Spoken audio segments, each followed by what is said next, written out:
तो सुश्रुत उत्तर तंत्र जो तृतीय अध्याय है उसका नाम है वर्तमगत रोग विज्ञानीय अध्याय।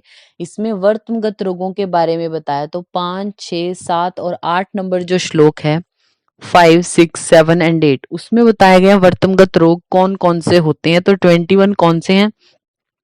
उत्संगिनी अथ कुंभिका, पोथक्यो वर्तम शर्करा तथा अर्शो वर्तम शुष्क अर्श तथैव अंजनामिकः बहल वर्तम यच्च अपि व्याधि वर्तम अवबंधकः क्लिष्ट कर्दम वर्तमाख्यो शाव वर्तम तथैव च प्रक्लिन्नम अप्रक्लिन्नम वर्तम वात हतंतु यत् अर्बुदम निमिषश्च अपि शोणित अर्श यत स्मृता लग्नो बिस नाम च पक्षम कोप तथैव च एक विष्यन्ति इति एते विकारा वर्तम संशयन। ये 21 जो है वो हमारे वर्तमगत रोग बोले गए हैं। इनके नाम, इनमें क्या दोष होता है, ये हम साथ साथ पढ़ेंगे, याद हो जाएगा आपको। 9 नंबर श्लोक में आइए आप। 9 नंबर श्लोक, सबसे पहले उत्संगिनी का वर्णन यहाँ पे किया गया। तो 9 की सेकंड लाइन को हाईलाइट कर लीजिए। अभ्यांतरमुखी बाह्य उत्संगो अधो वर्तमनश्च या विज्ञेया उत्संगिनी नाम तद्रूप पीड़िका चिता। अभ्यांतरमुखी जिसका मुख अंदर की ओर है, बाह्य उत्संगो लेकिन जो उत्संग है, जो स्वेलिंग है वो बाहर की ओर है। वर्तमनश्च यानी जो आईलिड्स हैं उसमें होने वाली बोला उत्संगिनी इसका नाम है। तद्रूप पीड़िका चिता, तद्रूप मतलब इसी के लक्षणों वाली अनेक पीड़िकाओं से जो घिरी होती है उसको बोलते हैं उत्संगिनी। जहां पे उत्संगिनी लिखा है उसके आगे आप लिख लीजिए लेख्य सन्निपातज। लेख्य होती है और सन्निपातज होती है हमारी उत्संगिनी।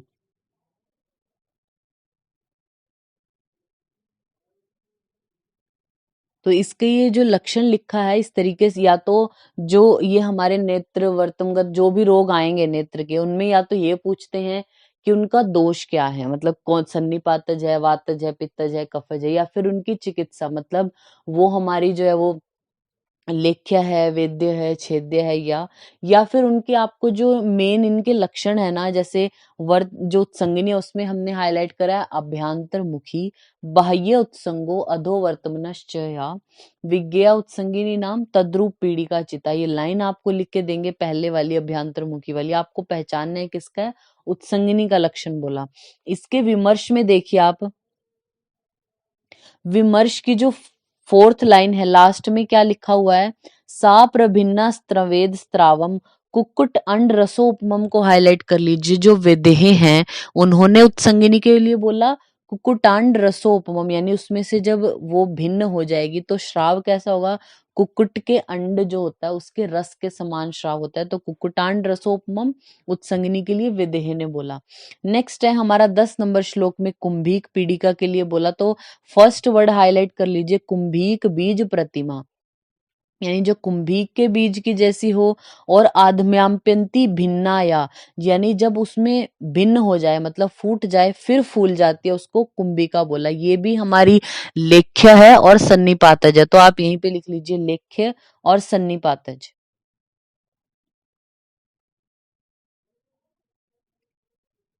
लेख्य और सन्निपातज आपने इसके आगे लिखा। नेक्स्ट है 11 नंबर श्लोक जो स्त्राविण्य कंडूरा गुर्व्यो रक्त सर्षप सन्निभा को हाईलाइट किया आपने। रक्त सर्षप सन्निभा पीड़िकाश्चरुजावत्यो पोथक्यो इति संजिता, यानी पोथकी को क्या बोला कि रक्त सर्षप के जैसी होती है। आप यही लिख लीजिए पोथकी के आगे लेख्य और कफज। चिकित्सा क्या करते हैं, लेख्य है और दोष है इसमें कफ, पोथकी को कफज बोला। और आप यही लिख लीजिए पोथकी के पास ही वाग्वट ने श्वेत सर्षप समान आभा बोली। सुश्रुत बोलते हैं रक्त सर्षप शनिभा, वाग्वट ने बोला श्वेत जो श्वेत सर्ष होती है ना व्हाइट वाली, उसके जैसी पीड़िकाएं जो हो जाती हैं, पोथकी में बोला। नेक्स्ट आप आइए 12 नंबर श्लोक में, 122 जो पेज है उस पे पोथकी में स्त्राविण्य कंडूरा गुर्व्यो रक्त सर्षप सन्निभा, ये वर्ड है, ये आपने हाईलाइट किया, रक्त सर्षप सन्निभा। तो पूछा जो आपसे पोथकी के बारे में जाएगा, अगर बात करें दोषों की तो ये कफज होती है और चिकित्सा इसकी लेख्य, तो लेख्य और कफज आपने लिखा। और अगर इसके लक्षणों की बात करें तो रक्त सर्षप सन्निभा आपने याद रखना है, पोथकी का लक्षण है। और वाग्वट के अकॉर्डिंग श्वेत सर्षप जैसी होती है। वाग्वट ने श्वेत सर्षों जैसा बोला, सुश्रुत ने रक्त सर्षप सन्निभा, और लेख्य है और कफज होती है। नेक्स्ट 12 नंबर श्लोक में आप देखिए, 12 नंबर श्लोक में वर्तम शर्करा बोला, इसके आगे आप लिख लीजिए लेख्य और सन्निपातज। इसमें चिकित्सा क्या करते हैं, लेख्य है ये, और दोष सन्निपातज है। तो वर्तम प्रदेश में खर, स्थूल एक पीड़िका अन्य सूक्ष्म पीड़िकाओं से जो घिरी है उसको वर्तम शर्करा कहा। इसमें हाईलाइट हमने कुछ नहीं किया। नेक्स्ट 13 नंबर श्लोक देखिए, 13, उसमें हाईलाइट कर लीजिए एरवारुक बीज प्रतिमा। एरवारुक बीज ककड़ी जो होती है उसके जैसा बोला, अर्शोवर्तम आपने हाईलाइट किया। तो अर्शोवर्तम का इंपॉर्टेंट लक्षण है एरवारुक बीज प्रतिमा। पीड़का मंद वेदना सूक्ष्म खर वर्तम स्थासद अर्शोवर्तम कृत्यते। तो अर्शोवर्तम के आगे आप लिख लीजिए छेद्य और सन्निपातज। इसमें छेदन करते हैं, मतलब अर्शोवर्तम है, वर्तम पे अर्श हो रहा है तो क्या करना है आपको, एक्साइज तो करते हैं, उसको काट के अलग करना है, तो छेदन करते हैं। और सन्निपातज होता है ये हमारा, छेद्य और सन्निपातज। एरवारुक बीज प्रतिमा आपने हाईलाइट किया। फिर 40 नंबर श्लोक है जो 14 में लिखा है शुष्क अर्श, वहीं वहां पे भी आप लिख लीजिए छेद्य और सन्निपातज। शुष्क अर्श भी हमारा छेद्य है, जिसमें आप करेंगे छेदन, कट करके अलग करेंगे। और सन्निपातज है तो दीर्घ अंकुर खर स्तब्धो दारुणा वर्तम संभवा, ये भी इसके लक्षण इंपॉर्टेंट नहीं है, पूछा नहीं जाता। 15 नंबर श्लोक है जो उसमें हाईलाइट कर लीजिए अंजन नामिका को। तो अंजन नामिका की लाइन इंपॉर्टेंट है, पूछी जा सकती है। दहा तोदवती ताम्रा पीड़िका वर्तम संभवा मृद्वी मंद रुजा सूक्ष्म गेया सा अंजन नामिका। या तो आपको शुरू से ही लिख के देंगे दहा तोदवती ताम्रा पीड़िका, या फिर मृद्वी मंद रुजा सूक्ष्म गेया स अंजन नामिका। तो आपको पहचानना है ये, देखिए तो अंजन नामिका के लिए बोला गया, आप यही लिख लीजिए भेद्य और रक्तज होती है। भेदन करते हैं अंजन नामिका पे, इंसिजन देते हैं आप, तो भेदन, और ये रक्तज होली है, भेद्य और रक्तज, जिसका श्लोक आपने हाईलाइट किया। नेक्स्ट हमारा आता है बहल वर्तम। बहल वर्तम 16 नंबर श्लोक में देखिए, वर्तमोपचित यस्य पीड़िका समन्ताद सवर्णाभि समाभिष्ट को आपने हाईलाइट किया। सवर्णाभि समाभिष्ट मतलब एक समान जिसकी आकृति और त्वचा के समान ही वर्ण हो, ये वर्ड आपने हाईलाइट किया। सवर्णाभि और समाभिष्ट, ये बहल वर्तम के लिए बोला। इसके आगे आप लिख लीजिए लेख्य और सन्निपातज। बहल वर्तम हमारा लेख्य है और सन्निपातज व्याधि है। नेक्स्ट आता है 17 नंबर श्लोक में, वर्तम बंध के बारे में बोला। कंडु मता अल्प तोदेन वर्तम शोफेन यो नर न समम छादियेद अक्षी को हाईलाइट कर लीजिए। न समम छादियेद अक्षी, वर्तम बंध मतलब वर्तम बंध होते ही नहीं है, वर्तम बंध में वर्तम बंध अच्छे से होते नहीं, मतलब न समम छादियेद अक्षी, यानी जो नेत्र है वो पूर्ण रूप से, जो लिड्स हैं वो क्लोज नहीं कर पाती आंख को, उसको बोलते हैं वर्तम बंध। यहीं पे लिख लीजिए ये हमारी लेख्य है और सन्निपातज होती है, लेख्य और सन्निपातज। नेक्स्ट आता है 18 नंबर श्लोक में, क्लिष्ट वर्तम के आगे लिख लीजिए लेख्य और रक्तज। लेखन कर्म करते हैं, होता क्लिष्ट वर्तम रक्तज है हमारा। तो मृदु अल्प वेदनम ताम्रम यद वर्तम समवेत च अकस्मातम च भवेद रक्तम क्लिष्ट तदम, यानी इसका लक्षण आपसे नहीं पूछेंगे। नेक्स्ट है हमारा वर्तम कर्दम। वर्तम कर्दम के आगे आप लिख लीजिए लेख्य और सन्निपातज। वर्तम कर्दम हमारा लेख्य है, लेखन करते हैं, और सन्निपातज व्याधि है। फिर नेक्स्ट है हमारा श्याववर्तम। श्याववर्तम के आगे लिख लीजिए लेख्य और सन्निपातज। श्याववर्तम भी हमारा लेख्य है और सन्निपातज है। यद वर्तम बाह्यो अन्नतश्च श्यावम शूनम सवेदनम, यानी वर्तम बाहर और भीतर से श्याव वर्ण का जब हो जाए तो वो श्याववर्तम है, ये आप पहचान जाएंगे, वैसे भी इतना इंपॉर्टेंट नहीं है। नेक्स्ट आता है हमारा क्लिन्न वर्तम। क्लिन या फिर प्रक्लिन भी बोलते हैं इसको। तो इसमें लिख लीजिए आप अशस्त्रकृत और कफज होती है, यानी इसकी चिकित्सा की बात करें तो ये अशस्त्रकृत है और कफज व्याधि है। अशस्त्रकृत और दोष क्या है, कफ। तो अरुजम बाह्यतः शूनम अंतः, यानी बाह्य भाग में शोथ युक्त है लेकिन पीड़ा रहित है। अरुजम बाह्यत शूनम, अंतः क्लिन्नम, अंदर वाला भाग जो वर्तम का है वो क्लिन्न हो गया है, स्त्राव युक्त है, उसको आप बोलते हैं क्लिन्न या फिर प्रक्लिन्न वर्तम। नेक्स्ट है 22 नंबर श्लोक, अक्लिन्न है, उसमें हाईलाइट कर लीजिए, यस्य धोतानी धोतानी संबध्यते पुनः पुनः, ये आपने हाईलाइट किया। यानी जिस मनुष्य के वर्तम बार बार धोने पर भी, धोतानी धोतानी आप क्लीन कर रहे हो आईलिड्स को, लेकिन फिर भी आपस में चिपक जाते हैं, ठीक है, ग्लोइंग ऑफ जो हम आईलिड्स बोल सकते हैं, तो बार बार अगर धोने पर भी चिपक जाते हैं वो अक्लीन वर्तम है। ये भी हमारा अशस्त्रकृत है पर ये सन्निपातज है। प्रक्लिन और अक्लिन दोनों अशस्त्रकृत है, मतलब शस्त्र से आप ट्रीटमेंट नहीं करते हो। लेकिन प्रक्लिन है जो, यानी क्लिन वर्तम, वो कफज है। अक्लिन हमारा सन्निपातज होता है, अक्लिन सन्निपातज। आप पेज के टॉप पर लिख लीजिए वागवट, एरो करके लिख लीजिए पिल्ल रोग। वागवट हैं जो, उनकी देन है पिल्ल रोग, लिखा आपने पिल्ल रोग और उसके आगे लिख लीजिए 18। वागवट ने पिल्ल रोग 18 बताए हैं, यानी ये जो नेत्रगत रोग बताएंगे ना अभी सभी, संधिगत वर्तमगत, इनमें से कुछ कुछ एक एक जो है वो व्याधि उठाई है और फिर उनको पिल्ल संज्ञा दे दी, यानी कुछ टाइम तक अगर ये व्याधियां रह जाएं तो उनको पिल्ल रोग बोल दिया। तो पिल्ल रोग वागवट की देन है और उन्होंने 18 बताए हैं, ये आपको याद होना चाहिए। नेक्स्ट आता है हमारा 23 नंबर श्लोक 23 में देखिए वातहत वर्तम लिखा है, तो उसके आगे लिख लिए असाध्य और वातज, यानी इसकी चिकित्सा तो कुछ होगी नहीं क्योंकि असाध्य बोल दिया, और आगे दोष की बात करें तो वातज होता है। वातहत है तो नाम से ही पता चल रहा है वात होगा इसमें।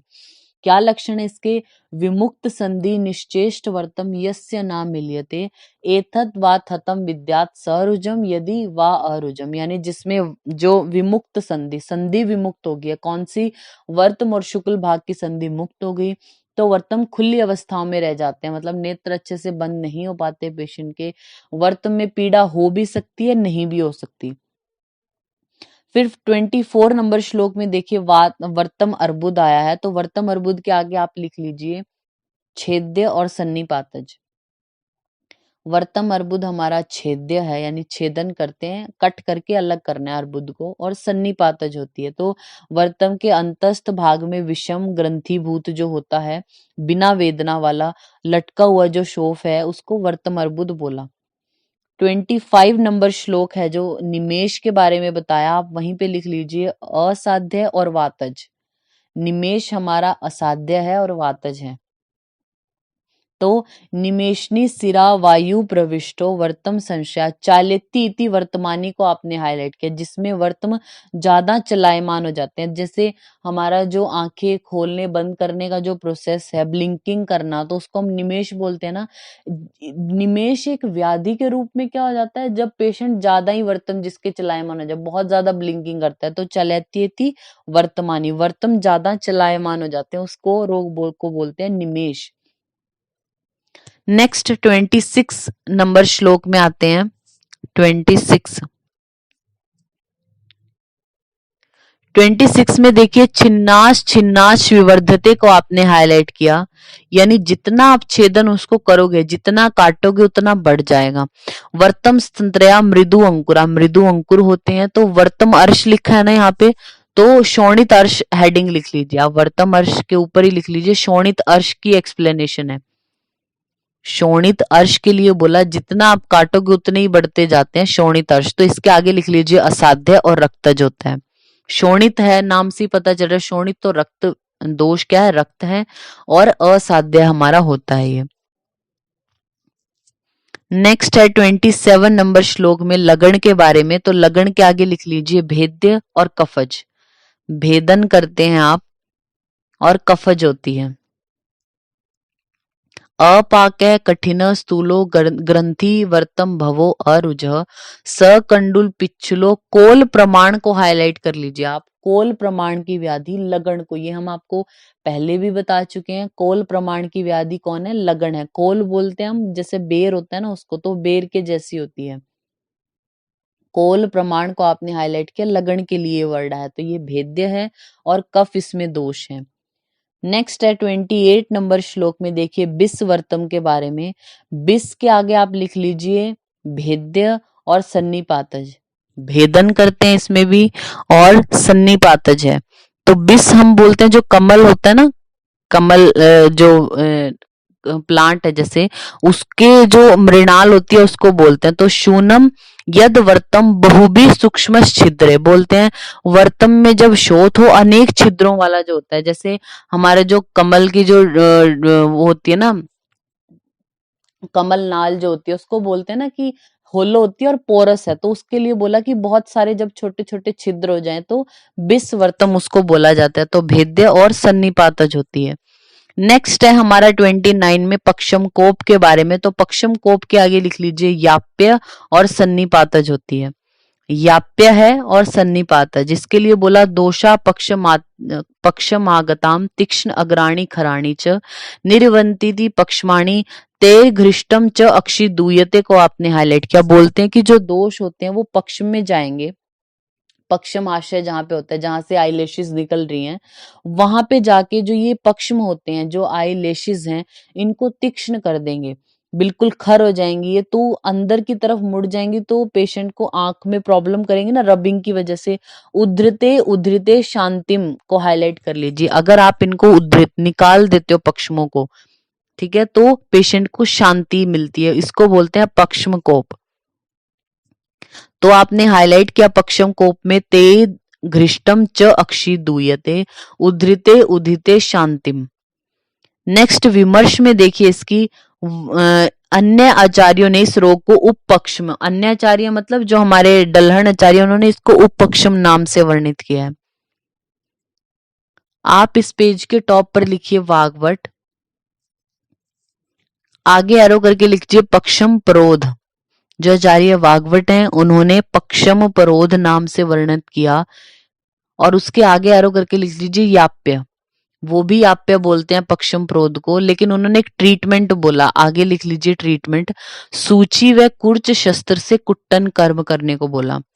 पेज के टॉप पर आपने लिखा वाग्वट, वाग्वट ने पक्षम प्रोध बताया।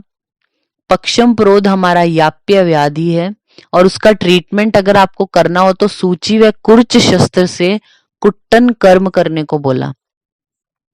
नेक्स्ट आप लिखिए इसी के नीचे वाग्वट ने एक पक्षम शात व्याधि भी बताई है। पक्षम शात वर्तमगत रोगों में पक्षम शात बोला, जो कि पित्तज व्याधि है।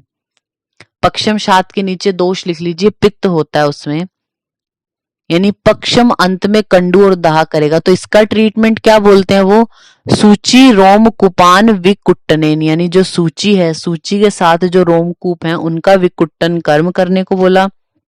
जलोका का प्रयोग करने को बोला और सुरसा रसांजन का प्रयोग उन्होंने करने को बोला पक्षम शात में। आप इसमें याद रखने की क्या ट्रिक है आपकी, एक बार हम बोलेंगे अबल भेद्य। आप जहां पे आपका ये चैप्टर स्टार्ट हो रहा है या तो वहीं लिख लीजिए, तृतीय अध्याय जहां पे कंप्लीट हो रहा है ना 19 नंबर पेज पे, वहां पे हम आपको एक चीज लिखवा रहे हैं, लिख सकते हैं आप ए बै और ले, अबल। अबल के आगे लिख लीजिए भेद्य। एक बार लिखिए जो लिखवा रहे हैं, फिर उसका मतलब आपको बताएंगे। ए बै और ले, अबल होता है भेद्य, अवश होता है छेद्य, ए वै और श। ए बै ले, अबल है भेद्य, अवश है छेद्य।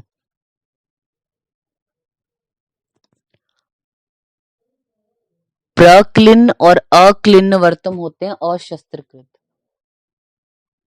प्रक्लिन्न और अक्लिन्न वर्तम होते हैं अशस्त्रकृत। नेक्स्ट लिखिए वाथत,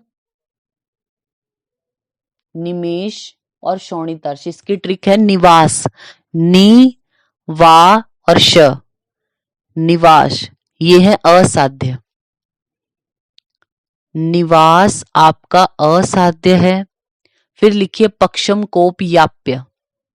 ये कैटेगरी हम एक बार रिपीट करते हैं जो आपने लिखा। अबल भेद्य लिखा आपने, अवच्छेद्य, निवास असाध्य है, पक्षम कोप याप्य है। अबल का हमारा मतलब क्या हो गया, ये जैसे अंजन नामिका है, विस्वर्तम है और लगन है।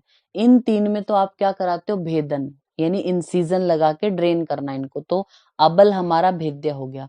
अवश हो गया छेद्य। अवश का मतलब ऐसे अर्शोवर्तम, वैसे वर्तम अर्बुद, स से शुष्क अर्श, शोणित अर्श तो क्योंकि असाध्य है हमारा, तो अर्शोवर्तम, वर्तम अर्बुद और शुष्क अर्श। अवश्य हो गया छेद्य, जिनमें कट करके अलग करना है। तो एक तो आप अर्श को करोगे ऐसे, एक अर्बुद को, तो अर्शोवर्तम या शुष्क अर्श हो या फिर वर्तम अर्बुद, इनका क्या करते हो, छेदन आप करते हो। फिर निवास जो होता है हमारा, यानी निमेश, वाथत, वर्तम और शोणितर्ष, ये हमारे हैं असाध्य। जब ये असाध्य है तो इनका कोई ट्रीटमेंट नहीं होगा।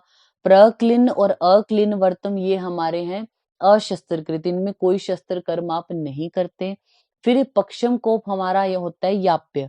इन व्याधियों को छोड़ के, इस ट्रिक से आपको जितनी व्याधियां याद हुई, इनको छोड़ के बाकी जितनी भी वर्तमगत व्याधियां बच गई, उनमें आप लेखन कर्म करते हैं। दोषों में अगर हम बात करते हैं तो वातहत वर्तम हो गया, और जो निमेश है हमारा ये वातज होता है। या आप दोषों वाला भी पॉइंट कहीं ऐड कर सकते हैं। वातहत है जो और निमेश है, ये तो होते हैं वातज। ठीक है।